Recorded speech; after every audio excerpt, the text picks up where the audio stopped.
aqui foi onde nasceu o primeiro Lá em Casa, no térreo, que era convencionalmente chamado de sótão da família, e tinha uma entrada independente que dava para cá, para governador José Malcher.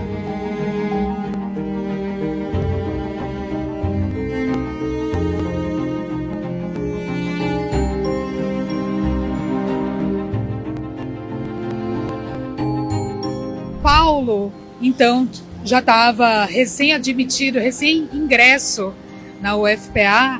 Ele disse assim, por que não abrir um restaurante, então, né? A gente gosta tanto, você tem tanto talento para isso. O Lá em Casa foi aberto em 1972, o chalé tem 3 andares, e o Lá em Casa ficou no subsolo da casa, de modo a não atrapalhar as rotinas familiares. É certo que o Lá em Casa surgiu de uma proposta do filho Paulo Martins, que era acostumado a convidar os seus colegas, vamos comer lá em casa. E todos queriam ir comer lá em casa porque a comida era boa. Daí surgiu o nome Lá em Casa, que foi uma decorrência de um status que já havia antes.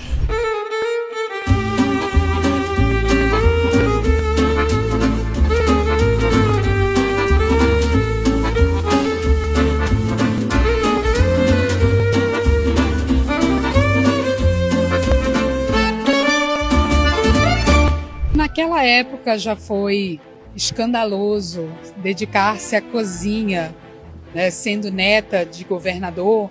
Imagine o escândalo que foi quando decidiram montar o restaurante na casa. O restaurante ele abriu do jeito que era possível abrir.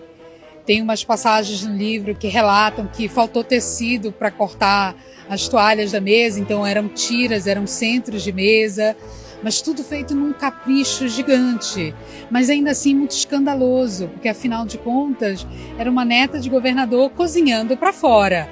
Quando ela abre o restaurante, ela não tinha noção do que era um restaurante, não era fazer os doces salgadinhos, ou mesmo ela fazia réveillon para fora, assar não sei quantos perus em casa, era outra coisa.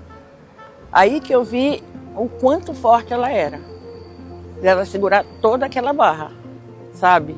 Ela, junto com o Paulo, eu ajudei também no caixa. No primeiro Lá em Casa, o papel do Paulo foi mais de arquiteto e administrador, porque foi ele quem escreveu, desenhou o projeto, foi ele quem contratou os operários, e foi ele que disse para a mãe dele, olha, tá aqui o dinheiro, vá lá e faça o que a senhora achar que tem que fazer.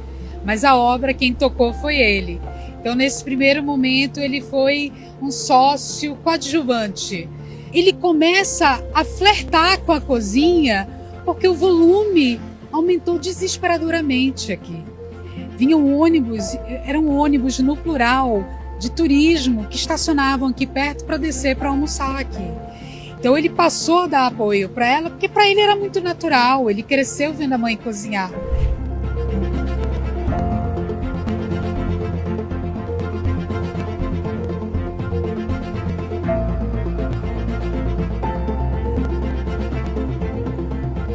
O primeiro cardápio do Lá em Casa era um cardápio relativamente enxuto, mas que contemplava esses pratos ainda de inspiração, de herança da Belle Époque.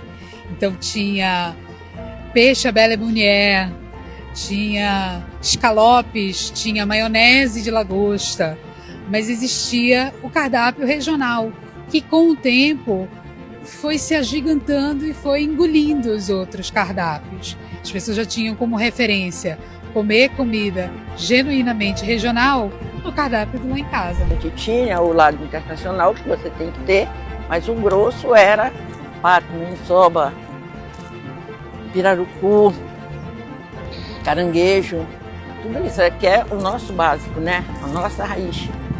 Não é possível fugir ao apelo das comidas paraenses. Saudoso desses paladares, que por assim dizer aperfeiçoam a minha natividade, vou ao restaurante Lá em Casa, de minha amiga Ana Maria Malcher Martins, que nos amplos porões do palacete José da Gama Malcher, ex-governador do estado e seu avô, armou o mais delicioso salão, onde a gula pecado capital, torna-se um auto de fé nos prazeres dionisíacos da comida paraense.